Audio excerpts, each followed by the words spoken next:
الصلاۃ والسلام علیک یا رسول اللہ صلی اللہ تعالی علیہ وسلم۔ وہ ہر عالم کی رحمت ہیں کسی عالم میں رہ جاتے، وہ ہر عالم کی رحمت ہیں کسی عالم میں رہ جاتے، یہ ان کی مہربانی ہے کہ یہ عالم پسند آیا۔ سبحان اللہ۔ حاضرین و ناظرین کرام، اس چینل کے ذریعے روزانہ مسلسل آپ کو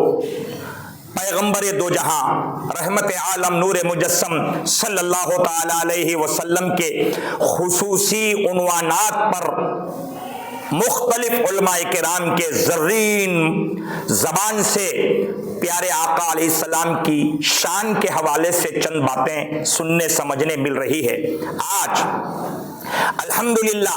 میرے آقا رحمت عالم صلی اللہ علیہ وسلم پوری کائنات کے لیے رحمت ہیں۔ اللہ تعالیٰ نے خود میرے آقا علیہ السلام کی رحمت والی زندگی کا اعلان قرآن مقدس میں فرمایا۔ اللہ کا اعلان قرآن میں یوں ہے، وَمَا أَرْسَلْنَاكَ إِلَّا رَحْمَةً لِّلْعَالَمِينَ۔ آپ اے محبوب ساری کائنات کے لیے رحمت ہیں، اور آپ کی رحمت کا اندازہ بچوں کے لیے، بڑوں کے لیے، چھوٹوں کے لیے، عورتوں کے لیے، بوڑھوں کے لیے، جوانوں کے لیے، یتیموں کے لیے، اللہ اکبر، بلکہ آپ نے زندگی میں مطالعہ کریں تو یہ سمجھ میں آئے گا کہ جو دشمن جاں ہیں میرے آقا علیہ السلام ان کے لیے بھی رحمت ہیں۔ خاص عنوان پر جنگ بدر اور دوسری جنگوں میں جہاں حضور علیہ السلام مسلمانوں کو لے کر جنگ پر تشریف لے جاتے، وہاں مسلمانوں کو جیت ملتی اور کافر قیدی بنا کے لائے جاتے، بہت سے لوگ پناہ گزین ہوتے، مگر میرے آقا علیہ السلام نے باوجود کے سامنے والا دشمن ہے لیکن کبھی بھی اس دشمن کے ساتھ دشمنی کا برتاؤ نہیں فرمایا، بلکہ جب جنگ بدر سے واپسی کے بعد کچھ لوگ قیدی بنا کر لائے گئے اور ان قیدیوں کو اس وقت رسی میں جکڑ کر قیدی رکھا گیا،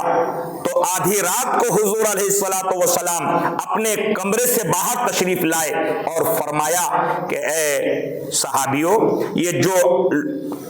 قیدیوں کے ہاتھ آپ نے رسی سے باندھے ہیں، ان کے رسی کے تیز اور زور سے باندھنے کی وجہ سے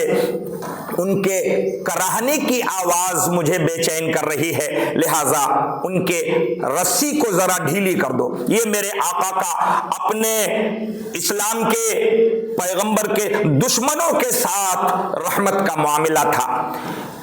جب مکہ فتح ہوا، میرے آقا علیہ الصلوۃ والسلام بحیثیت فاتح کعبے کے پاس کھڑے ہیں، اس وقت کے دشمن کافر یہ سمجھ رہے ہیں کہ آج ہم پر جتنا ظلم ہم نے کیا تھا اس کا آج بدلہ لیا جائے گا، خوف زدہ ہیں سارے کافر، مگر میرے آقا علیہ السلام نے اعلان فرمایا کہ آج بدلے کا دن نہیں، آج معافی کا دن ہے، بلکہ اعلان فرمایا من دخل فی دار ابی سفیان فہو آمن،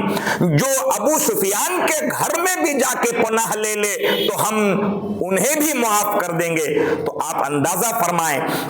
کہ دشمنوں کے گھر میں پناہ لینے والوں کو بھی میرے آقا علیہ السلام نے معافی کا اعلان فرمایا ہے۔ کیوں کہ میرے آقا کی صفت یہ ہے کہ وہ رحمت للعالمین ہے۔ آپ کے اس اعلان ہی کی وجہ سے الحمدللہ اس وقت ایمان کلمہ عام ہو گیا، اور جو دشمنی کرنے پر تلے تھے، آمادہ تھے، دشمنی کر کر کے تھک چکے تھے، میرے آقا کا یہ رحمت والا انداز دیکھ کر وہ حلقہ بگوش اسلام ہو جاتے ہیں۔ میں اپنے ان سننے والوں سے کہتا ہوں کہ آج بھی اگر ہم